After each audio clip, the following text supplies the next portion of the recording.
Quand il y a une femme enceinte, l'un veut voir l'expérience et comment l'enfant doit être formé dans. Il prend la machette, il égorge une femme. Et ils sont là, ils commencent à observer. Et après ça, et l'enfant et la mère, ils coupent un morceau et c'est laissé. Il laisse le corps? Oui, il laisse. Il y a même quelques fois qu'ils mettaient ça dans la casserole et ils commencent à dire que tout ça c'est de la viande, ça n'a pas de valeur.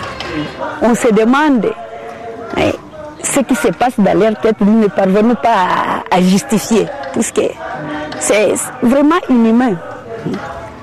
Ce que nous avions vu là-bas à la forêt, je vous assure, nous le répétons parce que nous voulons transmettre le message pour que le monde sache réellement que les femmes ici chez nous au Congo, les femmes sont en train de souffrir. Ils rentrent à l'intérieur du sexe de la femme avec la baïonnette pour essayer de détruire tous les organes de l'intérieur, quoi. Non, mais si, on est chat. Il faut qu'on ait chez ceux qu'elles vivent. Hein.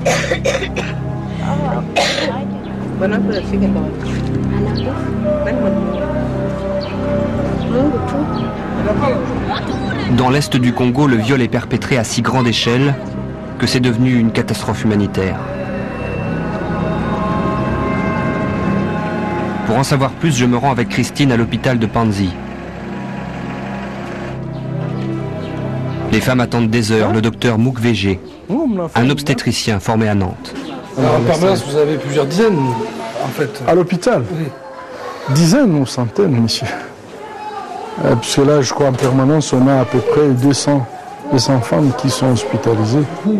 Déjà, seulement l'année passée, nous avions eu à traiter plus de 3600 cas victimes en fait, de violences sexuelles. Et parmi ceux-là, à peu près 20% avaient besoin d'une chirurgie et une chirurgie lourde. Les salles sont pleines de femmes blessées. Par la force des choses, l'hôpital n'accueille plus que des victimes de viol. Nous avons tous les âges, des adolescentes, des enfants même, 12, 13, 14 ans. Lorsqu'elles conçoivent, elles sont incapables d'accoucher normalement. Je me pose même la question comment un homme peut aller jusque-là. C'est incompréhensible. Quand vous allez prendre une femme de 75 ans, vous la violez, je ne sais pas vraiment ce que vous voulez, ou un enfant de 3, 4 et 5 ans. Je pense que quelque part, il doit être malade. La visite n'est pas terminée. Le docteur Mukwege m'entraîne à l'écart. Sous ce hangar, elles sont plus de 200. Toutes ont été torturées, martyrisées dans leur chair. Il y a tous les âges. Certaines ont 60 ans, d'autres sont encore des enfants. Dis-moi, quel âge tu as? 12 ans. Oui. Ouais, les dégâts sont considérables. Et psychologiques, évidemment. Physique. Quand tu vois cet enfant, tu vois qu'il n'est pas normal. Elle est enfermée sur elle-même. Tu vois qu'il veut rester ici maintenant. Mais le grand problème, c'est que nous, on ne peut pas les garder ici. On va les garder, mais où? Puisqu'il faut donner l'espace aux autres. Difficile de sortir indemne lorsqu'on est confronté à tant de cruauté. Le docteur Mukwege n'y échappe pas. Si je ne croyais plus en Dieu, je crois que j'aurais arrêté. C'est dur, mais...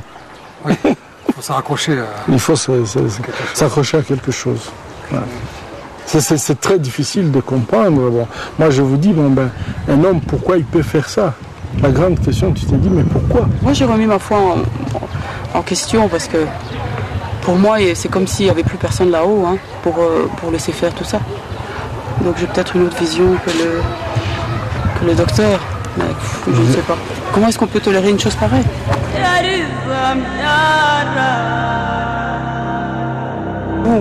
On parle de terrorisme sexuel ici à l'est de la République démocratique du Congo. Et on a utilisé le viol comme arme de destruction massive contre les populations.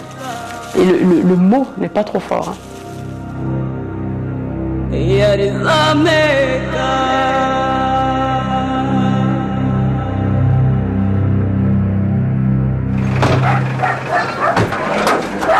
Carlos Schuller est le mari de Christine. Il soutient son épouse dans son combat. Donc tu sais quoi? Dans leur maison près du lac, ils se sentent à l'abri. Mais leurs enfants n'habitent plus à Bukavu. Pour eux, rester ici était trop dangereux. Adrien Descriveur. Au Kivu, cet homme est une légende. Le père de Christine avait été filmé en 1974 avec ses pisteurs pygmées. Sa passion, c'était les gorilles.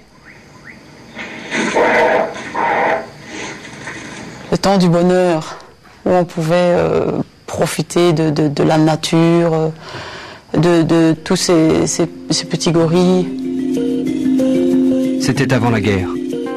Comme Diane Fossé, assassinée au Rwanda voisin, Adrien Descriveur protégeait farouchement les grands primates.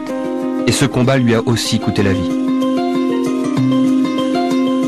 Est-ce que c'est le sort de tous les conservateurs? Mon père aussi. En 89, il est mort mystérieusement. Tout ce qu'on sait, c'est qu'il a été empoisonné, mais par qui? C'est pour ça aujourd'hui on fait aussi tout ce qu'on peut pour la continuation. Hein. Vraiment pitié pour nos mamans. Les femmes s'interrogent. Retour à Bukavu chez Christine. À quand la punition? Dans la cour, un groupe de femmes violées écoute William qui dénonce ses crimes. Les femmes s'interrogeront. Vraiment nos mamans, nos marées. L'artiste est populaire, mais ses chansons bouleversent ses victimes. Les paroles rappellent trop de mauvais souvenirs. L'émotion devient de plus en plus forte.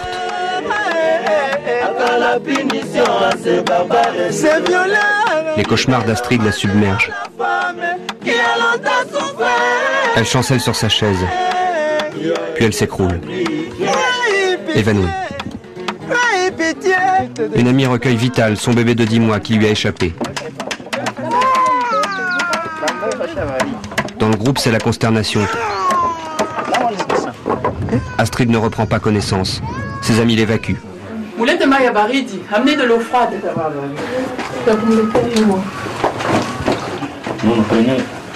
Autour, les autres victimes regardent, angoissées et désemparées.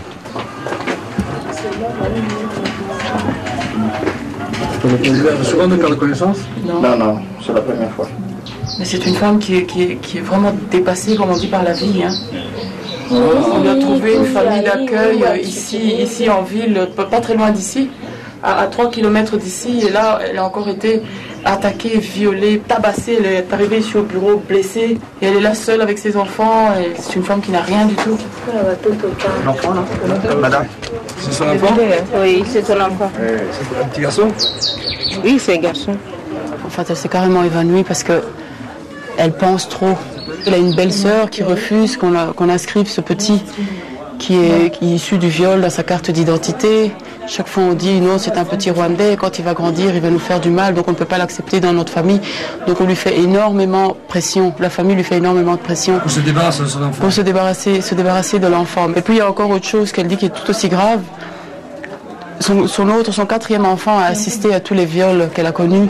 Pour cet enfant, c'est devenu comme un jeu. Donc là où ils habitent, il appelle les amis et disent « Ok, moi j'étais là, venez voir comme ce qu'on a fait à ma maman. » Il se déshabille et il fait ça, il montre ça à tout le monde comme un jeu, quoi. Nous ramenons Astrid chez elle. Elle habite un bidonville qui s'étend à la sortie de Bukavu.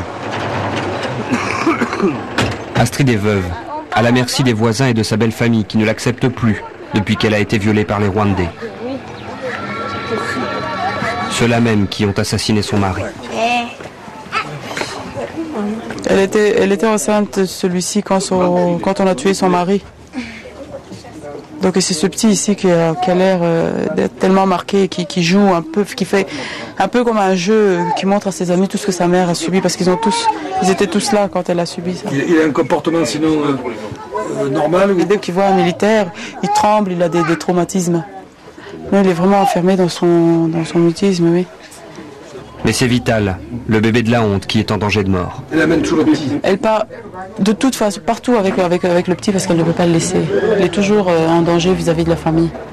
Elle a peur qu'on lui fasse du mal. Oui.